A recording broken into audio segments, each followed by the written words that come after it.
Mitología egipcia, Ra y sus aspectos. Les explico que para poder entender la cosmogonía egipcia es necesario contextualizar que el imperio egipcio estaba dividido por varias ciudades y aunque todos compartían una influencia cultural similar, tenían unas creencias algo distintas, quizá con los mismos elementos, pero en diferente orden y con una muy vasta cantidad de mitos. La siguiente historia corresponde a la cultura heliopolitana, es decir, la ciudad del sol, la ciudad del dios sol. Dicho esto, deja que te cuente esta historia. Al inicio de todo, solo existía un enorme océano primordial, llamado Nun, y de entre las aguas surge el creador, Atum-Ra, sobre la colina del Ben-Ben. Cuando el creador se hizo presente, comenzó a llamar a los elementos del universo. De su primer aliento surge Shu, el aire, y de la saliva de su primera palabra nace Tefnut, la humedad. Por medio de ellos dijo Geb, y surgió la tierra, y dijo Nut, y surgió el cielo. Estos dos, Geb y Nut, se unieron, y de ellos nacieron Osiris, Isis, Neftis y Set. Atum-Ra se dio cuenta que era el momento de separar el cielo de la tierra, es decir, de separar a Nut de Geb. Así que mandó a su ojo en búsqueda de sus dos hijos, Shu y Tefnut, para que hicieran esto. El ojo se fue, y entonces Shu apareció, y se encargó de hacer lo que su padre decía, sosteniendo sobre sus manos a Nut, el cielo, y entre sus piernas a Geb. Y aún así esto no fue suficiente, pues su amor era tan grande que de él, aún estando separados, surgieron las estrellas.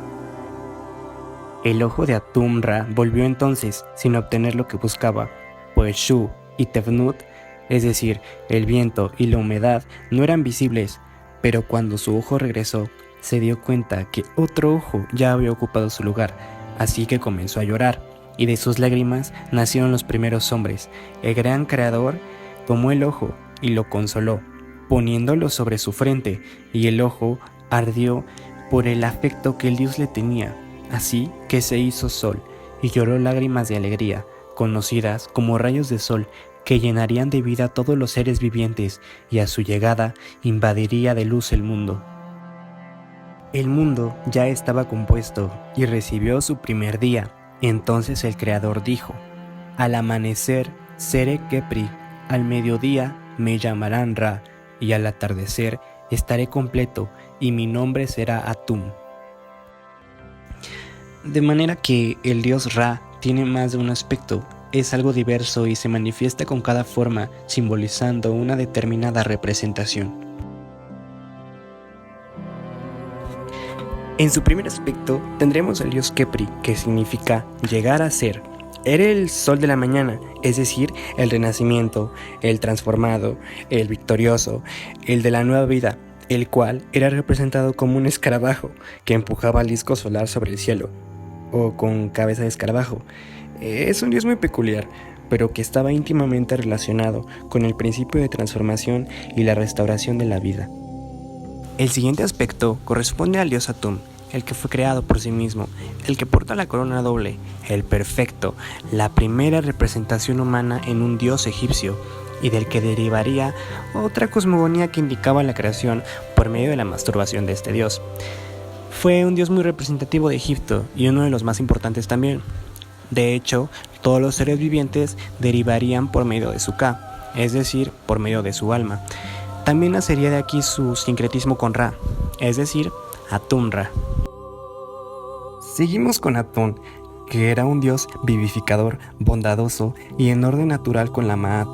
También representaba el gran disco solar, del que salían brazos que daban luz y vida a todos los seres, y del que sucedería también la famosa revolución de Akenatón, que declaró y promovió al sol como único dios, convirtiendo a Atón en una especie de dios personal del faraón, y del que surgiría esta terrible guerra social, religiosa y política.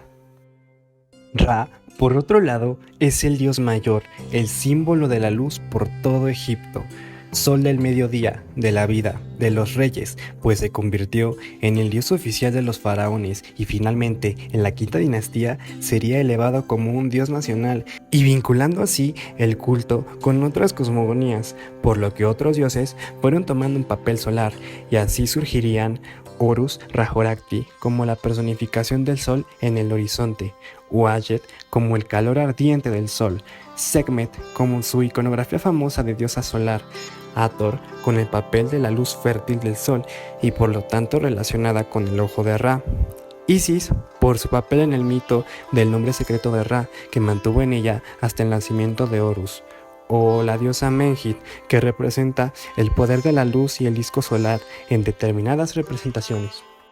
Y así podemos concluir que el culto a Ra y el culto al sol fue muy importante y se mantuvo en Egipto por la mayor parte de las dinastías.